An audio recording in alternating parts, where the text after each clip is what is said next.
Welcome to మా ఇంటి అమృతం. ఈరోజు ఉప్మా ఎలా చేసుకోవాలో చూపిస్తాను. ఒక గ్లాస్ నూక కొంచెం దోరగా వేపుకోవాలి.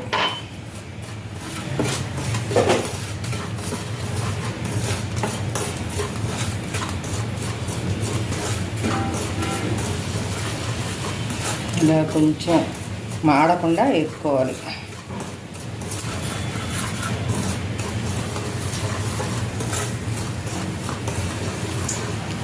ఇలా కొంచెం దోరగా ఎగిన తర్వాత మాడిపోకుండా తీసి ప్లేట్లు వేసుకోవాలి. ఇలా దోరగా వేసుకోవాలి. ఆయిల్ వేసుకోవాలి. ఆయిల్ మీ ఇష్టం, కానీ ఉప్మా కొంచెం ఎక్కువే పడుద్ది ఆయిల్. చిన్న కప్పు వేసాను నేను. మీకు కావాలంటే కొంచెం తగ్గించి కూడా వేసుకోవచ్చు. ఉప్మా తాలింపు: ఆవాలు, జీలకర్ర, మినప్పప్పు, శనగపప్పు, వేరుశనగ గుళ్ళు.